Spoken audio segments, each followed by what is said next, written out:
قادیانیت ایک فتنہ ہے اور اس کا مقصد اصل میں اسلام کو نقصان پہنچانا ہے۔ اگر وہ قرآن پاک کو لوگوں کو پیش کرنا چھوڑ دیتے ہیں تو قادیانیت میں شاید کوئی ہی مسلمان داخل ہو۔ میرے پیارے دوستو، السلام علیکم ورحمۃ اللہ وبرکاتہ۔ میں امید کرتا ہوں کہ آپ سب خیریت سے ہوں گے۔ جیسا کہ آپ لوگوں کے علم میں ہے کہ میں اپنی پہلی ویڈیوز میں بیان کر چکا ہوں کہ قادیانی رسول کریم صلی اللہ علیہ وآلہ وسلم پر نازل شدہ قرآن اب نہیں مانتے، یعنی یہ قرآن جو رسول کریم صلی اللہ علیہ وآلہ وسلم پر نازل ہوا تھا اب قادیانی اسے نہیں مانتے، کیونکہ ان کی کتب میں لکھا ہوا ہے کہ یہ قرآن 1857 عیسوی میں آسمان پر اٹھا لیا گیا تھا، اور بعد ازاں جب مرزا غلام احمد قادیانی نے دعوی نبوت و رسالت کیا تو دوبارہ قرآن پاک اس پر نازل ہوا۔ کیونکہ مرزا غلام احمد قادیانی کا دعویٰ نعوذ باللہ رسول کریم صلی اللہ علیہ وآلہ وسلم کی بعثت ثانیہ کا ہے، اور اس کے نزدیک قرآن پاک کی وہ آیات جو رسول کریم صلی اللہ علیہ وآلہ وسلم کی بعثت اول میں رسول کریم صلی اللہ علیہ وآلہ وسلم کی شان میں تھی، بعثت ثانیہ میں نعوذ باللہ وہ مرزا غلام احمد قادیانی کی شان میں ہیں۔ اور یہ سارا ڈرامہ قادیانی اس لیے کرتے ہیں تاکہ عام لوگوں پر مسلمان اپنے آپ کو ظاہر کر کے گمراہ کر کے قادیانیت میں شامل کر سکیں۔ حقیقت میں قادیانیوں کو مرزا غلام احمد قادیانی کی اس وحی پر ایمان لانا چاہیے جو اس پر وقتاً فوقتاً نازل ہوئی، اور جسے مرزا غلام احمد قادیانی نے اپنی زندگی میں ہی اپنی کتب میں اور اپنے اخباروں میں درج کر دیا تھا، جسے بعد ازاں بشیر الدین محمود نے اکٹھا کر کے ایک کتاب کی شکل میں تذکرہ کے نام پر شائع کیا۔ یعنی یہ وہ کتاب ہے جس کے اندر مرزا غلام احمد قادیانی کے تمام وحی و الہامات درج ہیں۔ اب سوال یہ اٹھتا ہے کہ مرزا بشیر الدین محمود نے مرزا غلام احمد قادیانی کے تمام وحی و الہامات ایک کتاب کے اندر درج تو کر دیے، تو کیا مرزا غلام احمد قادیانی کا اس وحی و الہام پر کتنا ایمان ہے؟ تو مرزا غلام احمد قادیانی نے اپنی کتب میں بار بار اس کا ذکر کیا ہے، لیکن میں اس کا صرف ایک ہی حوالہ دینا چاہتا ہوں کہ مرزا غلام احمد قادیانی نے اپنی کتاب روحانی خزائن جلد 18 کے صفحہ نمبر 210 پر لکھا ہے، میں جیسا کہ قرآن شریف کی آیات پر ایمان رکھتا ہوں۔ مرزا غلام احمد قادیانی کہہ رہا ہے کہ میں جیسا کہ قرآن شریف کی آیات پر ایمان رکھتا ہوں، ایسا ہی بغیر فرق ایک ذرہ کے، یعنی ذرہ بھی فرق نہیں ہے، کہ خدا کی اس کھلی کھلی وحی پر ایمان لاتا ہوں جو مجھے ہوئی ہے، یعنی اس کے بقول کہ قرآن پاک پر جس طرح وہ ایمان لاتا ہے بغیر ذرا فرق کے اس وحی پر بھی ایمان لاتا ہے جو کہ تذکرہ کے اندر درج ہے، بغیر ذرا ایک فرق کے، یعنی وہ اس پر ایمان لاتا ہے۔ آگے وہ لکھتا ہے، اور میں بیت اللہ میں کھڑے ہو کر یہ قسم کھا سکتا ہوں کہ وہ پاک وحی جو میرے پر نازل ہوتی وہ اسی خدا کا کلام ہے جس نے حضرت موسیٰ، حضرت عیسیٰ اور حضرت محمد صلی اللہ علیہ وسلم پر اپنا کلام نازل کیا۔ یعنی وہ بیان کر رہا ہے کہ میں خانہ کعبہ بیت اللہ کے اندر کھڑے ہو کر قسم اٹھا سکتا ہوں کہ میرا یہ جو میرے پر کلام نازل ہوا یہ بھی اسی خدا کا ہے جس کا کلام قرآن پاک ہے، یعنی جس کا کلام قرآن پاک ہے۔ یعنی اس کے نزدیک ایک تو یہ کلام جو ہے جو مرزا پر نازل ہوا ہے وحی و الہام ہے، یہ بغیر ذرا فرق کے قرآن پاک کے برابر ہے۔ دوسرے نمبر پر یہ بھی اسی خدا کا کلام ہے جس کا کلام قرآن پاک ہے۔ اب سوال یہ اٹھتا ہے کہ مرزا غلام احمد قادیانی کو اپنے وحی و الہام پر اتنا ایمان تو ہے، لیکن قرآن پاک تو رسول کریم صلی اللہ علیہ وآلہ وسلم پر جبرائیل کے ذریعے نازل ہوا تھا، تو کیا مرزا غلام احمد قادیانی پر جو وحی و الہام ہوا ہے کیا وہ بھی جبرائیل کے ذریعے ہوا ہے؟ تو اس کا جواب وہ خود اپنی کتاب روحانی خزائن جلد 22 کے اندر دیتا ہے کہ میرے پاس آئل آیا۔ اب نیچے وہ لکھتا ہے کہ آئل سے مراد جبرائیل ہے جو بار بار رجوع کرتا ہے، یعنی مرزا غلام احمد قادیانی کے نزدیک بھی اس پر جو وحی و الہام یعنی یہ اس کتاب کے اندر درج ہے یہ جبرائیل کے ذریعے ہی نازل ہوا ہے۔ اب سوال یہ اٹھتا ہے کہ جب یہ وحی و الہام جبرائیل کے ذریعے نازل ہوا ہے تو اس کا مقام کیا ہے؟ تو یہ میرے پاس اس کے ماننے والوں کی کتاب ہے بشارات احمدیہ، اس کے اندر لکھا ہے کہ جو وحی بذریعہ جبرائیل کسی نبی پر نازل ہوتی ہے وہ وحی مطلوع کہلاتی ہے، یعنی جو وحی بذریعہ جبرائیل کسی نبی پر نازل ہوتی ہے وہ وحی مطلوع کہلاتی ہے، اور قرآن پاک کی اصطلاح میں اسے کتاب کہتے ہیں۔ یعنی ان کے نزدیک جب مرزا غلام احمد قادیانی پر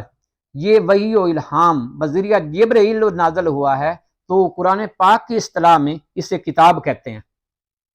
قرآن پاک کی اصطلاح میں اسے کتاب کہتے ہیں۔ مرزا غلام احمد قادیانی اس کی مزید تصدیق اپنی کتاب روحانی خزائن جلد کے 3 کے اندر وہ لکھتا ہے کہ آنے والے عیسیٰ پر جب وحی و الہام نازل ہوگا تو بے وجہ نبوت و رسالت کے وہ وحی کتاب اللہ کہلائے گی، یعنی اس کے نزدیک کہ آنے والے عیسیٰ پر جب وحی یعنی کہ نازل ہوگی تو بے وجہ نبوت و رسالت، کیونکہ مرزا غلام احمد قادیانی کا خود دعویٰ ہے کہ ہمارا دعویٰ ہے ہم نبی بھی اور رسول ہیں،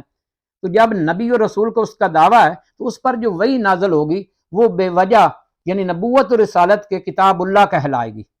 تو اب مرزا غلام احمد قادیانی کے دعویٰ نبوت و رسالت کے بعد اس پر جو وحی و الہام نازل ہوا ہے یہ یعنی کہ کتاب اللہ ہے۔ اب قادیانیوں کے نزدیک قرآن پاک کتاب اللہ نہیں ہے،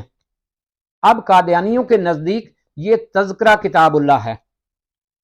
اب سوال یہ رہا کہ کیا قادیانیوں کو اسے پڑھنے کا کوئی ثواب بھی ہے یا اس کے مثالیں اب قرآن پاک کی تو آیات ہیں، کیا اس کے بھی آیات ہیں؟ تو اس کا جواب مرزا غلام احمد قادیانی اپنی کتاب روحانی خزائن جلد 17 کے اندر اپنے الہامات درج کرنے کے بعد لکھتا ہے، غرض اس آیت یعنی اپنے الہام کی ذکر کر رہا ہے، یہ آیت یہ نہ سمجھنا کہ کسی قرآن پاک کی آیت کا ذکر کر رہا ہے، وہ اپنے الہام کا ذکر کرنے کے بعد کہہ رہا ہے کہ غرض اس آیت شریف میں جو 2 فکرے موجود ہیں، ایک بالہدا اور دوسرے دین الحق، اپنے الہام کو وہ آیت کا درجہ دے رہا ہے، یعنی مرزا غلام احمد قادیانی کی اس وحی و الہام کے اندر جو یعنی اس کے الہام ہیں انہیں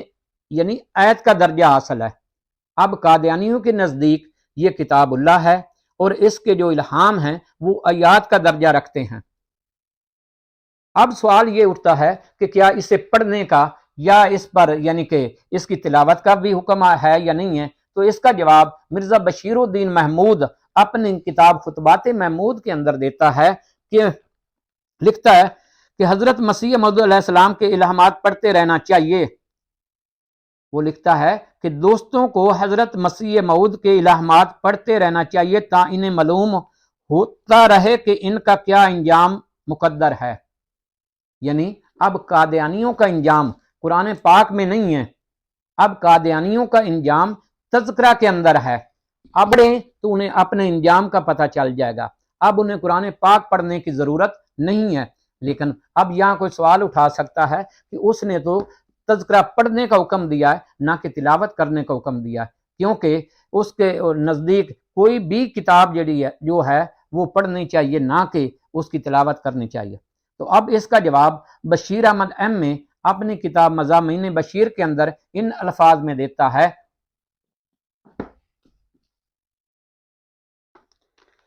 کہ آپ کو علم ہوگا کہ جہاں حضرت امیر المومنین، وہ بشیر الدین محمود کی بات کر رہا ہے یعنی خلیفہ ثانی کا ذکر کر رہا ہے کہ 3 سال گزرے جلسہ سالانہ پر احباب جماعت کو ان کے تزکیہ نفس کے لیے،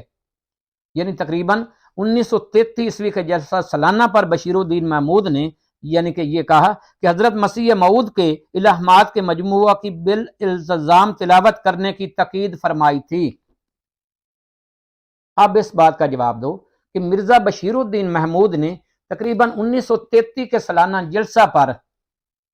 نہ صرف یہ حکم دیا کہ مرزا کے وحی و الہام کو اکٹھا کیا جائے، اس کے حکم پر مرزا غلام احمد قادیانی کے وحی و الہامات نہ صرف تذکرہ کی صورت میں جمع کیے گئے بلکہ اس نے آگے حکم دیا کہ اس کی تلاوت کا بھی التزام کیا جائے۔ تو اب قادیانیوں نے مرزا غلام احمد قادیانی کے وحی و الہام کو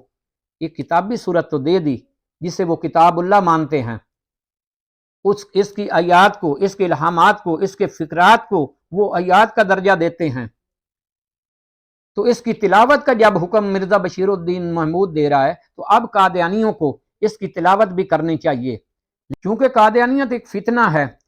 اور اس کا مقصد اصل میں اسلام کو نقصان پہنچانا ہے۔ اگر وہ قرآن پاک کو لوگوں کو پیش کرنا چھوڑ دیتے ہیں تو قادیانیت میں شاید کوئی ہی مسلمان داخل ہو، لہٰذا وہ اس لیے اب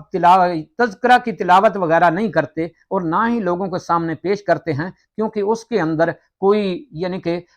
اللہ تعالیٰ کی وحی والی تو بات ہی نہیں ہے۔ اس کے اندر تو آپ جب پڑھیں گے تو آپ کو پتہ چلے گا کہ کیا کیا خامیاں ہیں،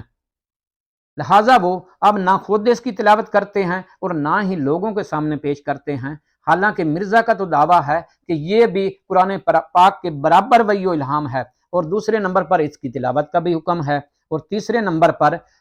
یہ مرزا غلام محمد قادیانی کو اس پر اتنا ہی یقین ہے جتنا قرآن پاک پر ہے، تو لہٰذا قادیانیوں کو اس کی تلاوت کرنی چاہیے۔ لیکن قادیانی کیونکہ فتنہ ہے، لہٰذا وہ نہ خود اس کی تلاوت کرتا ہے اور نہ ہی لوگوں کے سامنے اسے پیش کرتے ہیں، بلکہ قرآن پاک کو لوگوں کے سامنے پیش کر کے انہیں گمراہ کر کے قادیانیت میں داخل کرتے ہیں۔ میری خدارہ قادیانیوں سے اپیل ہے کہ وہ اپنی فتنہ بازی سے باز آ جائیں اور قادیانیت